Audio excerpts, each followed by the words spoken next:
Hello friends, welcome to obsessed trader and investor. तो चलिए बात कर लेते हैं बैंक निफ्टी और निफ्टी के बारे में कि कल मार्केट में क्या हो सकता है और आज क्या हुआ। जैसा कि मैंने आपको कल बताया था कि मार्केट जो है हमारी जो सस्टेन कर सकती है इसी जोन के अंदर।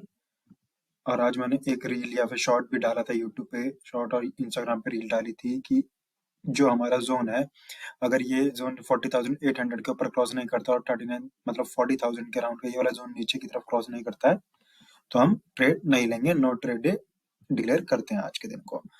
तो वैसा ही हुआ जैसा कि आज एक्सपायरी का दिन था, तो इसी जोन में रही। हालांकि ये बहुत बड़ा जोन था, कई जगह पे अच्छे मोमेंटम भी दिखे थे, बट ये ऐसा जोन था कि इतना बड़ा पहले ही दिन जो एक मार्केट लेवल बना चुकी थी, प्रीवियस डे हाई और प्रीवियस डे लो का। तो एक्सपेक्टेड था कि उसी के जोन के अंदर मार्केट जो अंदर रह जाएगी, लेकिन फिर भी काफी अंदर अगर देखें इसके अंदर तो हमें काफी जगह पे टारगेट हमें अच्छे खासे मिले थे। तो एज एक तरीके से सेफ ट्रेडर अगर देखा जाए तो मैंने जो लेवल्स बोले थे, अगर इनके ऊपर निकला तो ही हम ट्रेड करेंगे, लेकिन निकला नहीं। तो आज सेफ ट्रेडर्स के लिए तो दिन नहीं था, लेकिन कोई अगर एग्रेसिव ट्रेडर था उसके लिए दो तीन ट्रेड्स फिर भी बनी थी। एक तो मैं आपको बताऊं, इस वाले मोमेंटम पे आपकी ट्रेड बनी थी जब यहाँ पे मार्केट 0.382 का रिजेक्शन लेके इस पूरे फिब के हिसाब से रिजेक्शन, एक तो यहाँ पे हो गया पहली ट्रेड जो बनी थी कि 0.236 पे रिजेक्शन लेके एक हैमर बनाया था कैंडल ने। और जैसा कि मैंने आपको बताया कि कोई भी लेवल पे अगर कोई मार्केट के अंदर कोई भी कैंडल एक हैमर बना रही है तो वो हमारे एक रिवर्सल का चांस अच्छा खासा होता है, जो हमें अच्छा खासा टारगेट दे सकता है। और हमें इसने अराउंड, अगर ये हैमर के क्लोज होने के ऊपर अगर कोई मान लो 40,230 पे एंट्री ली है तो उसको टारगेट अच्छा खासा इसकी क्लोज का अगर मैं मानूं तो यहाँ से ऊपर से रिजेक्शन होने के बाद अगर कोई यहाँ पे एंट्री क्लोज करता है 40,400, यानी अराउंड 180 पॉइंट्स का टारगेट बैंक निफ्टी ने फिर भी दिया था। पहली ट्रेड ये बनी थी, दूसरी ट्रेड हमारी जो बनी थी वो बनी थी यहाँ पे, ये जो ईएमए के नीचे ऊपर जो येलो कैंडल बनी, ऊपर से रिजेक्शन आई है अच्छी खासी, तो इसके बाद जो हमारी एंट्री बनी थी 40,440 पे, और इसका टारगेट जो था 40,210 का। तो हमारा ये टारगेट बना था। और तीसरी जो सबसे बड़ी हमारी जो ट्रेड बनी थी वो सबसे बेस्ट थी और वो मेरी बेस्ट ट्रेड रही थी, वो ये थी कि 40,000 का जैसा कि राउंड लेवल है, अगर यहीं कहीं पे आसपास पे कोई हैमर बनती है।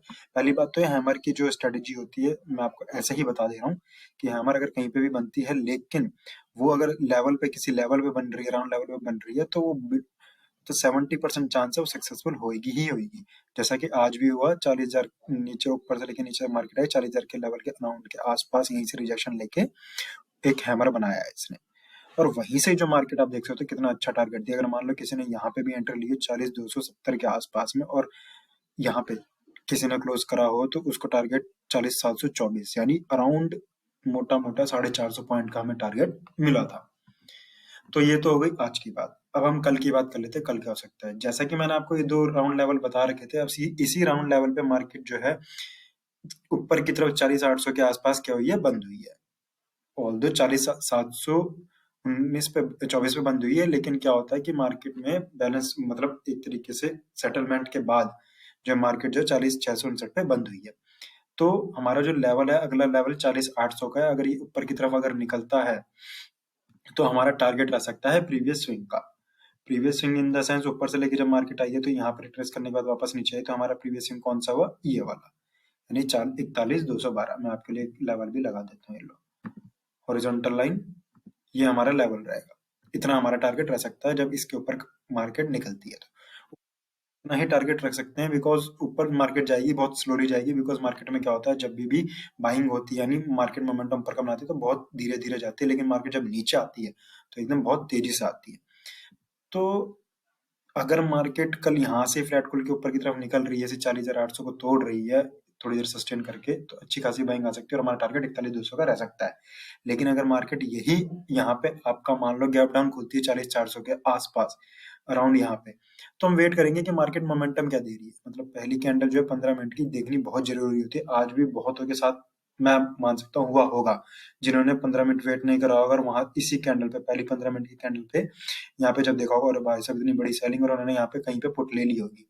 लेकिन मार्केट ने क्या करा, 15 मिनट वाली कैंडल में ही रिजेक्शन देके ऊपर की तरफ ग्रीन बना के देन ऊपर मार्केट निकल गई। तो दोस्तों, अगर तुम्हें पूरी परफेक्ट ट्रेड चाहिए ना तो 15 मिनट की क्लोजिंग का वेट करा करो। हाँ, एग्जिट के लिए तुम 5 मिनट की कैंडल्स का यूज कर सकते हो, लेकिन एंट्री के लिए 15 मिनट के पूरे पहले क्लोजिंग का वेट करो, लेवल्स के ऊपर या नीचे।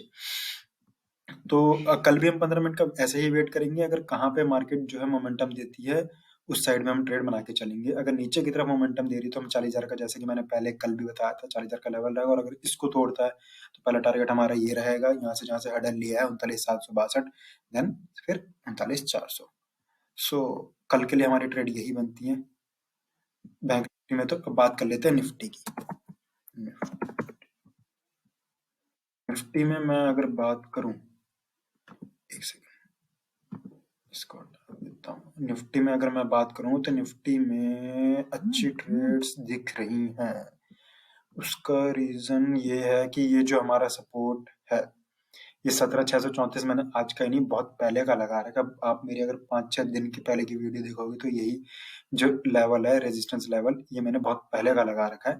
और अभी भी इसी रेजिस्टेंस लेवल से ही मार्केट 3 बार रिजेक्ट हो चुकी है। एक बार यहाँ पे, एक बार यहाँ पे और एक बार यहाँ पे। तो ये क्या बता रहा है? डबल सिंगल टॉप नहीं, डबल टॉप नहीं, सीधा ट्रिपल टॉप बना रहा है। और अगर इस लेवल को मार्केट ने अगर तोड़ दिया कल, तो हमें टारगेट मिल सकता है प्रीवियस स्विंग का लगा के चलो यहाँ तक का, 17,728-29, हाँ यहाँ तक का हमें टारगेट मिल सकता है। निफ्टी में अराउंड बोले तो 100 पॉइंट, निफ्टी में 100 points I think more than enough होते हैं। और वही अगर मैं नीचे की तरफ देखूं तो नीचे की तरफ पहले से ही ये लेवल लगा हुआ 17,496 का, जो कि बहुत पहले से लगा रखा है मैंने ये लेवल। तो इसी लेवल को मार्केट रिस्पेक्ट कर रही है बार बार, 2 बार तो यहाँ भी डबल टॉप नीचे बना चुकी है, ऑल्दो एक बार रिजेक्ट नीचे आके रिजेक्शन भी ले चुकी है। तो नीचे की तरफ अगर जाता है तो सेम वही हमारा 17,423 का लेवल रहेगा। देन हमारा नेक्स्ट लेवल रहेगा नीचे का 17,352 का। तो यही हमारे कल के लिए लेवल्स हैं। होप सो आप हमारे वीडियो से काफी अच्छी लर्निंग ले रहे होंगे। और अर्निंग अर्निंग तो ऐसा है कि आज नहीं तो कल आपकी अर्निंग हो जाएगी, लेकिन पहले सीखना बहुत जरूरी है। कोई भी चीज में मैं बता दूं, लाइफ में कोई भी शॉर्टकट नहीं होता है। कोई अगर तुम्हें ये बोलता है कि ट्रेडिंग में ऑप्शंस में तो पैसा 2 मिनट में बनता है, तो मैं आपको ये भी बता दूं 2 मिनट में अगर वो पैसा बन रहा है तुम्हारा, तो अगले दिन 2 सेकंड में चला भी जाएगा विद कैपिटल। ठीक है। सो ये चीज मत सोचो कि तुम पैसा बनाने एकदम सिर्फ पैसा बनाने आ रहे हो। अगर तुम ये सोच रहे हो कि मैं आज पैसा लेके आ रहा हूँ 500 रुपए, आज इसको 10,000 कर दूंगा, 20,000 कर दूंगा, तो भैया सीधी सी बात है, गोवा जाओ, पार्टी करो, कसीनो में जाओ, वहां पे 500 के तुम 10,000 क्या 20,000 भी कर लोगे। लेकिन तुम जब 20,000 वो होंगे ना, उस 20,000 को तुम अगले ही गेम में जीरो करके आ जाओगे। तो बात वो नहीं है। अगर तुम इनको लॉन्ग टर्म में सोच रहे हो तो पहले इस चीज को सीखो। राइट। तो इस चीज को जब तुम सीख जाओगे तो तुम्हें पता चलेगा कि हाँ पैसा कमाना कितना टफ है। इनफैक्ट मैं तो ये कहता हूँ ट्रेडिंग जो है वर्ल्ड का सबसे टफ बिजनेस है। बिकॉज यहाँ पे तुम्हारे माइंडसेट के साथ जो चीजें होती है ना, वो तुम्हारे को कहीं भी नहीं दिख सकती। जो बंदा ट्रेडर बन सकता है, मतलब जो बंदा एक बारी ट्रेडर बन चुका है अच्छे से, जिसने सब चीजें सीख ली है, माइंडसेट अपनी साइकोलॉजी स्ट्रॉन्ग कर ली है, मैं बता रहा हूँ दुनिया का कोई भी काम कर सकता है। ठीक है। ऑल्दो तुम्हें ये सब चीजें लग रही होंगी कि हाँ मैं ऐसे ही बोल रहा हूँ, आवाज में बोल रहा, लेकिन कभी करके देखना और किसी से पूछना कि कौन रेगुलर प्रॉफिट में रह रहा है, कौन रेगुलर प्रॉफिट में नहीं रह रहा है। आधे तो 99% तो बंदे ऐसे हैं जो सिर्फ और सिर्फ प्रॉफिट दिखाते हैं तुम्हें, लॉस तो बताते ही नहीं है। क्यों? क्योंकि उनके ईगो वाली बात होती है कि हाँ भाई मैं सिर्फ प्रॉफिट दिखाऊंगा तो ठीक है, लॉस दिखाता हूँ अगर तो सामने वाले पे इम्पैक्ट मेरा बुरा पड़ेगा, वो सोचेगा क्या ही ट्रेडर है। बट फैक्ट सबको पता होता है कौन लॉस में है कौन नहीं है। ठीक है। सो पहले चीजों को सीखो। ये जो तुम्हें कैंडल्स दिख रही हैं, ये ऊपर नीचे है, ये और वो, ये भी एक दिन गेम बन जाएगी। लेकिन उस एक दिन को आने के लिए तुम्हें जो 2-3 साल घिसना पड़ेगा ना, वो चीज तुम्हें सीखनी है। राइट। सो फोकस करो स्ट्रेटजीज पे, वर्किंग पे, कैंडल पैटर्न्स पे, सबसे बड़ी बात है। और इन सबसे ऊपर, कई गुना ऊपर, डिसिप्लिन एंड साइकोलॉजी। उस पर जिस दिन तुमने वर्क कर लिया तो ट्रेडिंग कुछ भी नहीं है फिर तो। राइट। सो अभी के लिए thank you, bye bye. Hope so हमारी वीडियो अच्छी लगती है आपको, और लर्निंग भी जो हम आखिरी के 1-2 मिनट में ज्ञान देते हैं वो भी आपको अच्छा लगता है। बिकॉज उससे पिछला क्या है, वो तो सिर्फ 10 से 20% है, और यूट्यूब पे दुनिया भर के लोग बता देंगे, लेकिन जो एंड में 2 मिनट में बात बताई होती है वो आपको कोई भी नहीं बताएगा। और वही ट्रेडिंग में सबसे जरूरी होती है। ठीक है। सो अभी के लिए thank you, bye bye. Subscribe करते रहो हमारे चैनल और लाइक करना ना भूलिएगा। जय श्री राम।